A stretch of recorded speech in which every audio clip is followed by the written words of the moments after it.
அனைவருக்கும் பள்ளிப்பாளையம் தனக்கோடியின் வணக்கம்.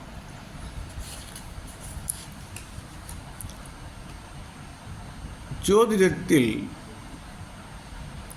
கவனித்து பலன் சொல்ல வேண்டிய விஷயங்கள் அநேகம் இருக்கின்றன.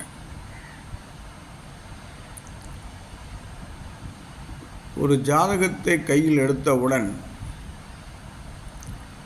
அவருக்கு என்ன திசா புத்தி ஓடுகிறது என்று பார்க்க வேண்டும்.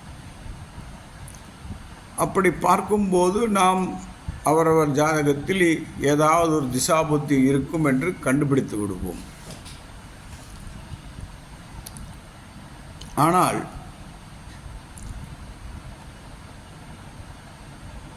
சாதாரணமாக சொல்லும்போது 4வது திசையாக சனி திசை வந்தால் மாரக திசை, 5வது திசையாக செவ்வாய் திசை வந்தால் மாரக திசை, 6வது திசையாக குரு திசை வந்தால் மாரக திசை, 7வது திசையாக ராகு திசை வந்தால் மாரக திசை. இதையும் கவனித்து பலன் எடுக்க வேண்டும். அதைவிட நம் பராசரத்தில் சொல்லப்பட்டுள்ளது கோள்களின் கோளாட்டம் என்ற புத்தகத்தில் திரு தயானந்த சரஸ்வதி சுவாமிகள் இதை குறிப்பிட்டுள்ளார்.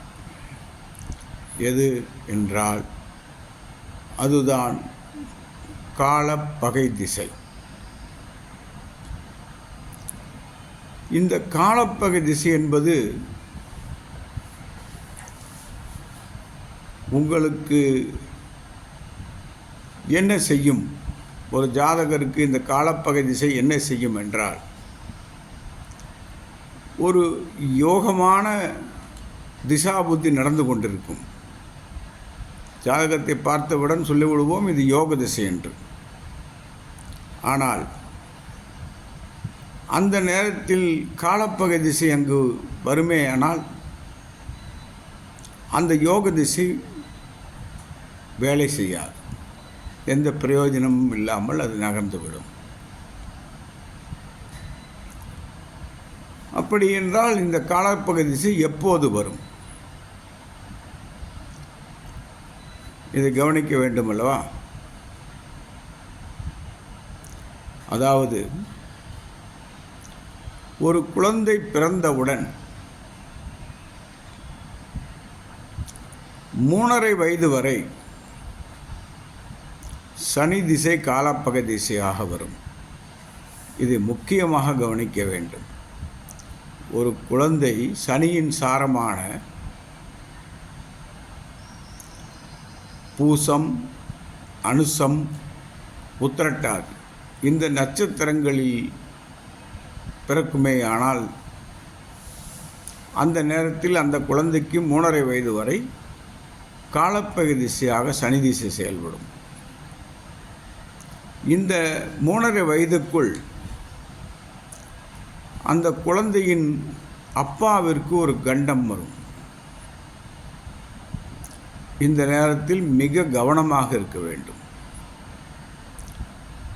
கண்டம் என்றால் உயிர்கண்டம் மட்டுமல்ல, பொருளிலும் வரலாம். ஏதாவது ஒரு பெரிய நஷ்டம் வரும் வாய்ப்புண்டு. ஏதோ ஒன்று கண்டிப்பாக நடந்தே தீரும். பண நஷ்டம் அல்லது உயிர் நஷ்டம், இது இரண்டில் ஒன்று நடந்தே தீரும் இந்த 3½ வயதிற்குள். சனி திசையில் பிறந்தவர்களுக்கு மட்டும். அதே போல் 3½ வயது முதல் 11 வயது வரை ராகு திசை காலப்பகை திசையாக வரும். ராகு என்பவரை பற்றி எல்லோருக்கும் தெரியும். அந்த நேரத்தில் எது நடந்தாலும், எந்த யோக திசையாக இருந்தாலும் ராகு குறுக்கே வந்து நின்று விடுவார். யோகத்தை அனுபவிக்க விட மாட்டார். இல்லை என்றால் அந்த யோகத்தால் அவமானங்கள் ஏற்படும்படி செய்து விடுவார். இது காலப்பகை திசையின் ராகு காலப்பகை திசையாக வரும்போது இது நடந்தே தீரும். அதே போல்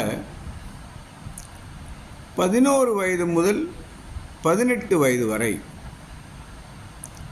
சூரிய திசை காலப்பகை திசையாய் வரும். அதாவது இந்த 18 வயது வரை பார்த்தீர்களே ஆனால் எது நடந்தாலும் அதற்கு அவர் அப்பாவே இவரை குற்றம் சொல்லும் அளவிற்கு இந்த திசா புத்தி இருந்தே தீரும். இந்த காலப்பகை திசை இருந்தே தீரும். அப்பாவிற்கும் அப்பாவிற்கும் குழந்தைக்குமான உறவில் சற்று கடுமையான நிலை இருக்கும். கவனித்து பலன் சொல்ல வேண்டும். ஒவ்வொரு திசையிலும் நான் கூறியது மாரக திசையை பற்றி கூறினேன். அந்த நேரத்தில் மாரக திசை அந்த வயதில் நடக்கும்போது அந்த கிரகம் ஜாதகருக்கு யோகியா அவயோகியா பாதகம் செய்யக்கூடியதா என்பதை எல்லாம் பார்த்து அந்த திசை எவ்வாறு இருக்கும் என்பதை பற்றி குறிப்பாக சொல்ல வேண்டும்.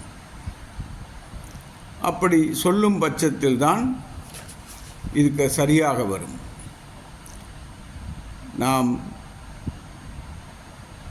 இந்த திசை மாரக திசை உங்களுக்கு மரணம் வந்துவிடும் என்று சொல்ல முடியாது, சொல்லக்கூடாது. அந்த கிரகம் நிற்கும் நிலையை பார்க்க வேண்டும்.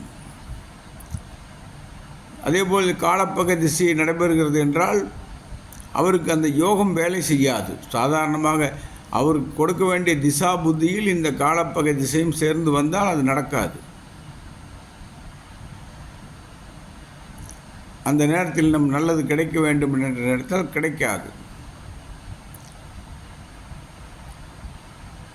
அந்த காலம் இவர்களுக்கு பகையாகவே வேலை செய்யும். ஆகவே இதை ஜாதகத்தில் அந்த கிரகத்தின் நிலையும் வைத்து கணித்து சரியாக பலன் சொல்ல வேண்டும். இவை தவிர 18 வயதிற்கு மேல் 100 வயது வரை எந்தெந்த திசைகள் காலப்பகையாக வரும் என்பதை பற்றி அடுத்த வீடியோவில் நான் சொல்கிறேன். ஏனென்றால் இது 10 நிமிடத்திற்கு மேல் இந்த வீடியோ ரெக்கார்ட் ஆகாது. மேலும் விவரங்களுக்கு என்னை தொடர்பு கொள்ளலாம். ஜாதகம் பார்க்கவும் என்னை அழைக்கலாம். எனது ஃபோன் நம்பர் 9487313300, அதாவது 94 87 31 33 00. இந்த நம்பருக்கு நீங்கள் ஃபோன் செய்யலாம். ஆன்லைனும் ஜாதகம் பார்க்கப்படும். எந்த ஒரு நிகழ்வாக இருந்தாலும் அந்த நிகழ்வு நடக்குமா நடக்காதா என்பதை பற்றி அவரவர் ஜாதகத்தை வைத்து தெரிந்து கொள்ளலாம். திருமணம் எப்போது நடக்கும் என்பதற்கும் அவரவர் ஜாதகத்திலேயே பதில் இருக்கிறது, அதையும் சொல்லலாம். மீண்டும் அடுத்த பதிவில் சந்திப்போம். நன்றி, வணக்கம், வாழ்க வளமுடன்.